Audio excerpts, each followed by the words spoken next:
Bismillahirrahmanirrahim. We are going to study about the anti-glaucoma drugs. ठीक है, this is basically the medical treatment for the cure of glaucoma. Basically ये 100% treat नहीं करता, क्योंकि अगर angle close है तो उसको ओपन नहीं कर सकता. एंगल ओपन है तो अगर जो भी ट्रबैकुलर डिस्टेनेसिस है उसको ठीक नहीं कर सकता.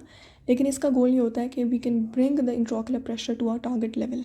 ठीक है, target level means close to the base line, एक ऐसा लेवल जहाँ पर आपकी ऑप्टिक नर्व डैमेज ना हो, विजुअल लॉस ना हो.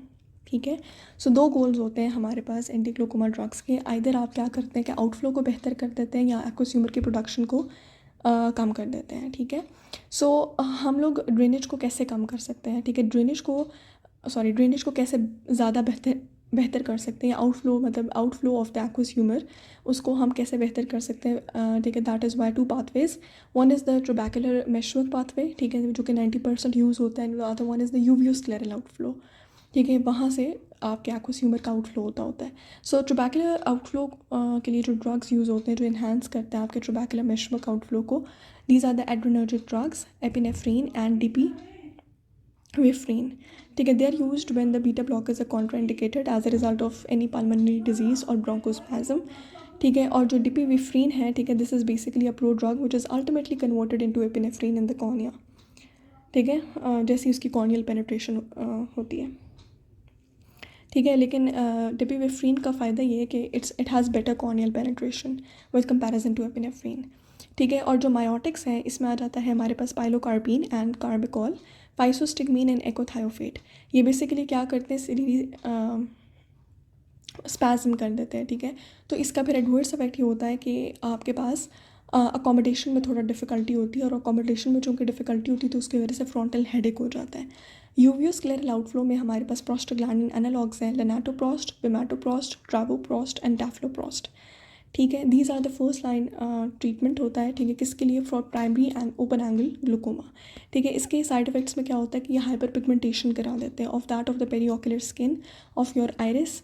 ठीक है, आपके कंजंक्टाइवल हाइप्रीमिया कराते हैं, आईलैश की लेंथनिंग एलोंगेशन और उसकी भी हाइपर पिगमेंटेशन करा देते हैं.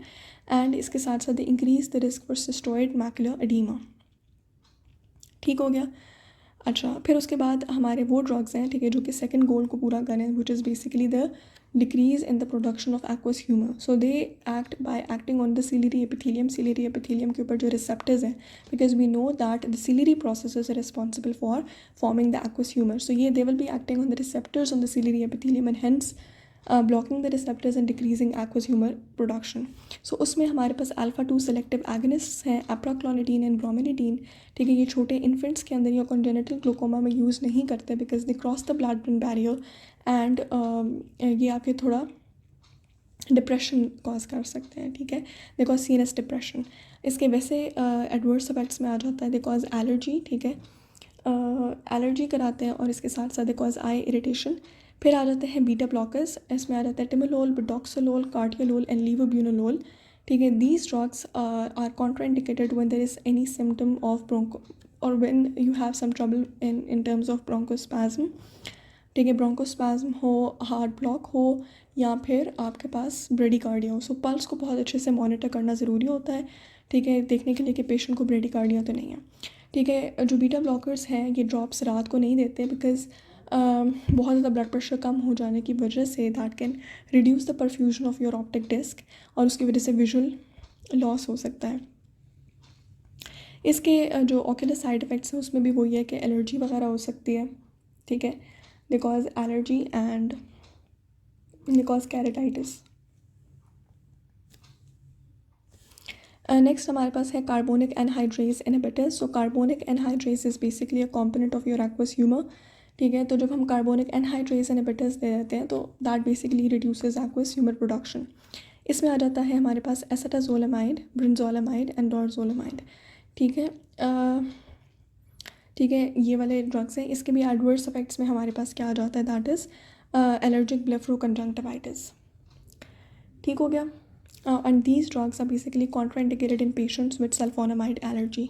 ठीक है, अब इसके अलावा हमारे पास कॉम्बिनेशन ड्रग्स आ गए हैं. ठीक है, जिसमें हम लोग दो कॉम्बिनेशंस कंबाइन कर लेने से टिमोलोल है, that is basically a beta blocker along with prostaglandin analogue like latanoprost, timolol and dorzolamide which is basically carbonic anhydrase inhibitor.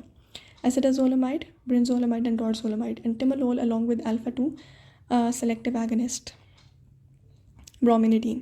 ठीक है, इसके अलावा 2 न्यू ड्रग्स हमारे पास आजकल अवेलेबल हैं, that is one is latanoprostene bunod. ठीक है, it is better than latanoprost alone. ठीक है, ये हमारे पास एक्वस आउटफ्लो को या एक्वस ड्रेनेज को दोनों पाथवेज के थ्रू बेहतर करता है। ठीक है, ट्रबैकुलर मेशुआ के थ्रू भी और यूवियोस्क्लेरल आउटफ्लो के थ्रू भी, जबकि लेनाटोप्रोस्ट अकेला जो है वो सिर्फ यूवियोस्क्लेरल आउटफ्लो को बेहतर करता है। और दूसरा है ROCK, that is basically a rho kinase inhibitor. ठीक है, रूहोकाइनेज इनहिबिटर, ठीक है, इट्स बेसिकली एन एंजाइम, ठीक है, उसको इनहिबिट करते हैं। सो इसके थ्रू हमारे पास क्या होता है कि एक्वस ह्यूमर की प्रोडक्शन भी कम होती है और आउटफ्लो भी बेहतर हो जाता है। ठीक है, सो इसकी एग्जांपल है ड्रग दैट इज़ रूहोप्रेजा। ठीक है, बीटा ब्लॉकर्स की एक बहुत इंपॉर्टेंट इंस्ट्रक्शन ये है कि आप कभी भी अगर बीटा ब्लॉकर्स ऑलरेडी सिस्टमिकली दे रहे हैं तो फिर टॉपिकली ना दें। ठीक है, क्योंकि आपके रिसेप्टर्स जो हैं वो ऑलरेडी ऑक्यूपाइड होंगे, बीटा रिसेप्टर्स ऑलरेडी ऑक्यूपाइड होंगे, फ़ायदा नहीं होगा आपको टॉपिकल ड्रग्स देने का। ठीक है, अच्छा एक मैं आपको डिफरेंस बताना भूल गई कि what is the difference between an open angle glaucoma and a close angle glaucoma. So open angle glaucoma basically होता है कि योर एंगल इज़ ओपन, ठीक है, but there is some trouble with the trabecular meshwork, there may be trabecular dysgenesis or there may be a membrane, ठीक है, और there may be something like an iris bombay। iris bombay तो हर close angle में होता है। ठीक है, मतलब उसमें हो सकता है कि रिसेशन हो आपके आइरिस की in front of the trabecular area, बल्कि उसको छोड़ें। ठीक है, बस इसमें मेन पॉइंट ये है that is trabecular dysgenesis, that is the main problem. देखिए, जबकि क्लोज, अच्छा हाँ, और ओपन एंगल जो होता है that is silent and that is progressive and it has an insidious onset. जो क्लोज एंगल होता है that is mostly a medical emergency और उसमें आपने सर्जरी से पहले ये इंट्राओकुलर ड्रग्स देने होते हैं to control the intraocular pressure. अच्छा, यहाँ पर रीज़न लिखी हुई है कि बेसिकली प्रोस्टाग्लैंडिन्स हाइपर पिगमेंटेशन क्यों कराते हैं, बिकॉज प्रोस्टाग्लैंडिन रिसेप्टर्स मेलानोसाइट्स पे भी मौजूद होते हैं, तो फिर वो मेलानिन सिंथेसिस को इंक्रीज़ कर देते हैं। इसमें यहाँ पे उन्होंने ठीक है प्रोस्टाग्लैंडिन्स के बारे में ये लिखा है कि इनमें क्या होता है, इनकी हाफ लाइफ कम होती है, इनके एसिड कोई सिस्टमिक साइड इफ़ेक्ट्स नहीं है। ठीक है, और ये आइरिस पिगमेंटेशन भी तब कराते हैं जब 6 मंथ से 2 साल से ज़्यादा लंबा अरसा हो चुका हो, and there it has once daily dosing despite the short half life and it is the first choice in open angle glaucoma. ठीक है, बीटा ब्लॉकर्स जो होते हैं कंपैरेटिवली देर लॉन्ग लास्टिंग, तो अगर उसमें एक डोज मिस हो जाएगी तो इतनी कोई टेंशन वाली बात नहीं होगी, बिकॉज इस वजह से हम कहते हैं बीटा ब्लॉकर्स है क्लिनिकली सेफ़। अच्छा जी, this last slide is basically about the emergency management of angle closure glaucoma. ठीक है, मैंने आपको पहले ही बताया कि angle closure glaucoma is a ocular emergency. ठीक है, उसमें हम क्या क्या देंगे, तो we will be giving acetazolamide which is basically carbonic anhydrase inhibitor. Will be giving mannitol, ठीक है, विच इज़ हाइपरऑस्मोटिक सोल्यूशन है। ठीक है, pilocarpine which is basically a miotic. Topical beta blockers, ठीक है, एप्राक्लोनिडीन। ठीक है, इसके अलावा प्रोस्टाग्लैंडिन जो है एनालॉग्स। ठीक है, NSAIDs देंगे हम फॉर पेन। ठीक है, टॉपिकल स्टीरॉइड्स हम देंगे for a local infection and we may do surgery or laser iridotomy is done. Hole is made in the iris which facilitates the flow of aqueous humour.